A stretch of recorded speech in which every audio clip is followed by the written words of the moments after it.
mababa ang Pilipinas sa ranking pagdating sa creative thinking o pagiging malikhaing mag-isip ng mga estudyante.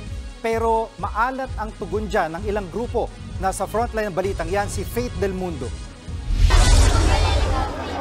Gaano nga ba kamalikhaing mag-isip ang mga estudyanteng Pinoy? Sa inilabas na report kamakailan ng Program for International Student Assessment o PISA, kung saan inassess ang creative thinking ng mga 15 anyos na kabataan, nanguna ang Singapore na may score na 41.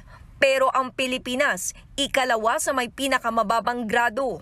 Sa 64 na bansa, nasa 63rd spot tayo na may score na 14. Kagrado natin ang Uzbekistan at panghuli ang Albania. Sinukat ang creative thinking ng mga estudyante sa kanilang pagsagot sa mga exam na may kinalaman sa creative writing, visual expression, scientific at social problem solving. Nakuha ang ranking na yan sa ginawang PISA exam noong 2022. Pero nalalabuan dyan ang chairman ng House Committee on Basic Education and Culture at Pasig Representative Roman Romulo. Hindi rin maliwanag kung paano mo mag-grade base sa mga scenario na binigay nila sa learners na creative ka ba o hindi. Kung creativity lang ang pag-uusapan, siguro hindi naman talaga tayo mahuhuli dyan. Baka nangunguna pa nga tayo. Pero ayon sa mambabatas, posibleng nakakaapekto sa resulta ng ranking ang mababang ranggo rin ng Pilipinas sa PISA 2022. Matatanda ang pang-anim ang Pilipinas sa pinakamababang score pagdating sa reading, math at science, bagay na ikinaalarma ng ilang grupo. Our children are not able to read and write. They score really low. We have been raising the alarm about the learning crisis right now. We've been scoring really low in international assessments. Nung nakaraan lang, we scored very low in terms of learning poverty, very high in terms of learning poverty. Kaya bilang tugon, itinatag kamakailan ng DepEd ang matatag curriculum.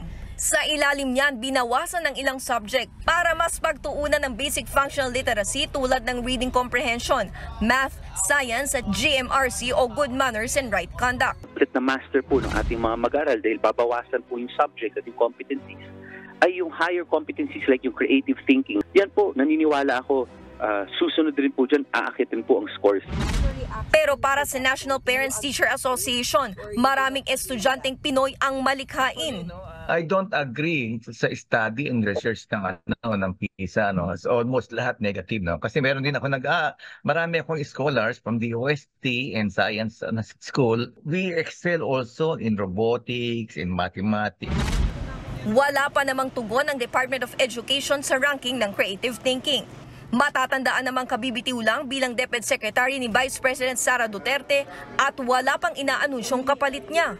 Nagbabalita mula sa Frontline, Faith Del Mundo, News 5. Mga kapatid, Jiggy Manikad po, iba na ang may alam at may pakialam sa panahon ngayon.